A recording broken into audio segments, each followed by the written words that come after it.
Hello everyone, welcome to English Treasure. Today we're gonna talk about adjectives.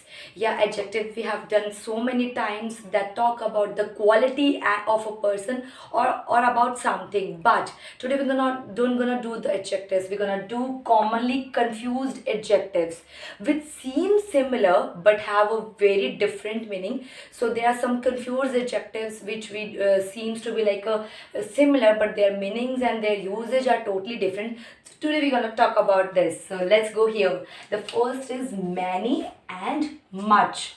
We all know that many, we have to use many and much, but there's a no that seems that there's a very less difference, but there's a huge difference among these two words. Many हम use करते हैं countable के लिए. If we just count something we use the word many, we use the adjective many. अगर कोई uncountable noun की बात करते हैं, we just talk about uncountable noun, there we use much. For the numbers we use many, for the quantity we use much. For example many people come to see the movie. अब movie देखने के लिए many people we can count that are countable. Apart from that we are talking about numbers, तो there we use the adjective many. The next one is much work is yet to be done. अभी तो बहुत सारा काम करना पड़ा है. Here we have written work. A work can not be that is in the quantity. We cannot count that is a part of uncountable. So there we use the adjective much. Much work is yet to be done. For the uncountable noun, for that quantity, we use the adjective much. And for the countable noun, if we're just talking about the numbers, the things which can be countable, we use the many. There are many students in the class. Okay, I have many pencils. Do you need one? मेरे पास बहुत सारी pencils. I have many pencils. Do you need one? So many for the use for countable noun. Okay, the next one is few. A few, the few. There is a lot of people in the lurch where to use few, where to use a few, where to use the few. So let's make it easy. Few we use for not many.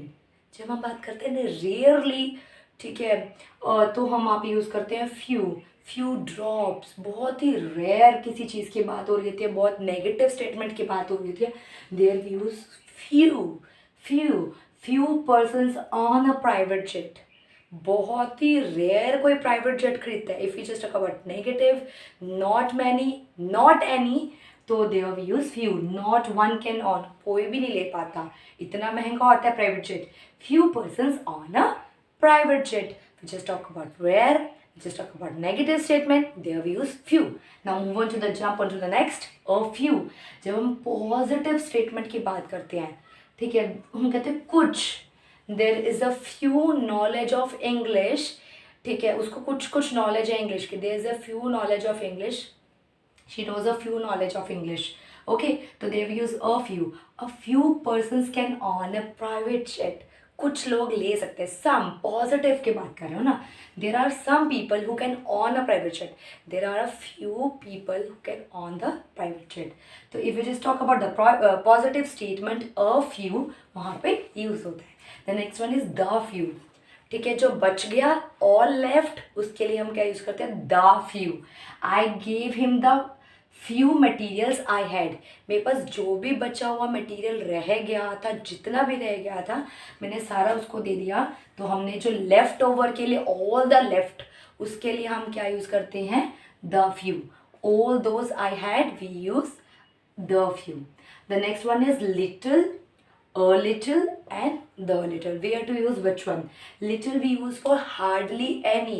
We just talk about negative statement, rarely. Okay, so we use little. He has little knowledge in programming language. उसको हम कहते हैं कोई knowledge ही नहीं थी. ठीक है, मतलब रेयरली, हार्डली कोई होगी.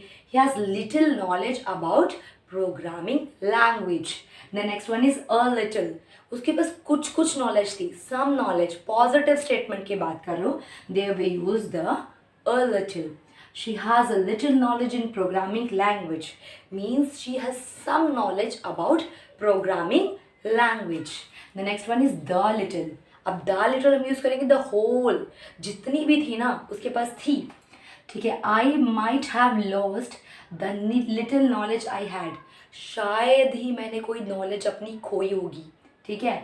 इन programming knowledge all the knowledge I had, I might have lost the little knowledge I had in programming language, all the knowledge I had, we use for it is less and fewer. Less हम use करते हैं uncountable noun के लिए, जिसको हम count नहीं कर सकते हैं उसके लिए हम क्या यूज़ करते हैं, लेस। और कोई चीज़ काउंटेबल नाउन है, काउंट कर सकते हैं, there we use the adjective fewer, fewer not as many, ठीक है, नॉट एज मच, ज़्यादा नहीं।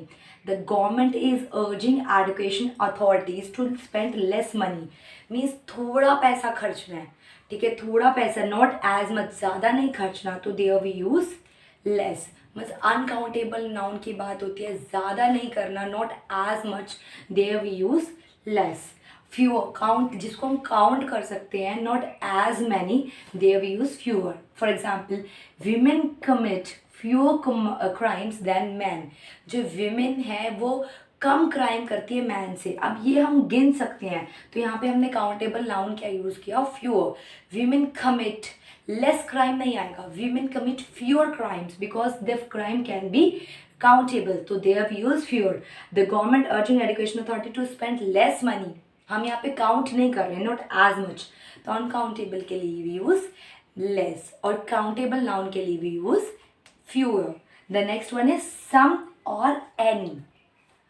सम यूज़ करते हैं हम, पहला तो यूज़ करते हैं पॉजिटिव स्टेटमेंट के लिए, जब हम पॉजिटिव किसी चीज़ के बारे में बात कर रहे हैं, she has some amount of knowledge, ठीक है, सम पॉजिटिव स्टेटमेंट है तो सम। और नेगेटिव स्टेटमेंट की बात हो रही है तो हम यूज़ करेंगे एनी। फॉर एग्जाम्पल, एग्जाम्पल के तौर पे समझते हैं, I received some nice presents for my birthday, मुझे ना बहुत ही ज़्यादा नाइस प्रेजेंट्स मिले अपने बर्थडे के लिए, ठीक है, तो मतलब मेरे को पॉजिटिव स्टेटमेंट मिल रही है, positive I receive some nice presents, okay. अगर हम negative statement, I don't have any food in my refrigerator, मेरे रेफ्रिजरेटर में कुछ फूड नहीं बचा, there is not some food in my refrigerator, मेरे रेफ्रिजरेटर में हार्डली मेरे लिए कुछ खाना बचा है। हार्डली एनी के लिए, नेगेटिव स्टेटमेंट के लिए बात कर रहे हैं, तो वहाँ पे हम ये क्या यूज़ करेंगे, एडजेक्टिव एनी। अगर हम ऑफर और रिक्वेस्ट की बात भी करते हैं, ठीक है, तो वहाँ पे भी हम क्या यूज़ करेंगे, एडजेक्टिव सम। और अगर हम विच एवर, किसी को भी दे दो चक्के, तो उसके लिए हम बात करेंगे एनी, एडजेक्टिव क्या यूज़ करेंगे, any. The next one is further and father. The next adjective is further and father. अगर हम फिजिकल डिस्टेंस की बात करते हैं, यहाँ से लेके वहाँ तक, that is a physical distance, there we use farther, ठीक है। My new school is farther from my old one, ठीक है, माई न्यू हाउस, मेरे जो नया स्कूल है वो मेरे घर से फादर है, दूर है, ठीक है, फिजिकल डिस्टेंस की बात हो रही है, देयर वी यूज फादर, ठीक है। Further we use for figurative distance. No further comments, इसके ज़्यादा और कमेंट्स नहीं देने, तो फिगर की बात हो रही है, फिगरेटिव डिस्टेंस की बात होगी, फिगर्स की जहाँ बात होगी, नंबर्स की जहाँ बात होगी, तो there we use further, there we use further. So the next one is elder versus older. Where we use elder and where we use older. Older, अगर हम old age की बात करते हैं, there we use older. और अगर हम same blood relation की बात करते हैं, there we use elder. It is very important to understand these two of the meaning of these two adjectives. For example, the elder of the two sisters is kinder. She is older than I. अब यहाँ पे older क्यों आया, Elder भी आ सकता था ना, she is elder than I. अब यहाँ पे ब्लड रिलेशन की बात नहीं करी गई, अगर ब्लड रिलेशन की बात करी जाती है, there we use elder. The elder of the two sisters is kinder, उनकी elder sister. And second one, elder is followed by the preposition of. अगर एल्डर आएगा देन प्रपोजिशन कौन सी यूज़ करेंगे, of. If we use the adjective older, then we use then. She is older than I, she is not elder than I, क्योंकि यहाँ पे blood relation नहीं बना है। If we use the blood relation, we use the adjective elder. The elder of the two sisters is kinder. And one more important thing you have to understand, if you use elder, you have to follow the preposition of. If you use older, then you have to use then. The next one is each versus every. What is the difference between these two adjectives? Each refers to an individual or thing, किसी एक individual or thing की group of चीज़ों में से बात करते हैं, group of persons में से, ठीक है। तो हम यहाँ पे यूज़ करेंगे एडजेक्टिव ईच, ठीक है। ग्रुप में से, हाँ, अगर हम एक ग्रुप को डिनोट कर देते हैं, there we use every, to a group of people refers to every refers to a group of people that are considered as one. एक पूरा का पूरा ग्रुप को अगर हम एक कंसिडर करते हैं, there we use adjective every. Each student in the class, पूरी क्लास में each student took turns to read, बार बार स्टूडेंट रीड कर रहे हैं। Every teacher had to attend the training day, सभी टीचर्स को ट्रेनिंग डे अटेंड करना होगा। Every teacher had to attend the training day. So that is the difference between each and every, ठीक है। Refers to an individual, एक individual person को, एक किसी चीज़ को रेफर करता है सारे पर्सन में से one by one. Each of you, each of you हम बोलते हैं ना, each of you has to go there, आपको हॉल में जाना होगा। Every, every means to a group of people that are considered as one, एक ग्रुप पीपल का, ठीक है। 4-5 ग्रुप में से एक ग्रुप को हम डिनोट करते हैं, that is called to be every. So these are the commonly confused adjectives. I hope you understand very well. Now what you have to do, you have to learn it, you have to understand it, okay, and then you have to prepare a lot of examples and practice and tell me in the comment section if you got any problem. But before that, don't forget to like, subscribe and share my channel. Gracias.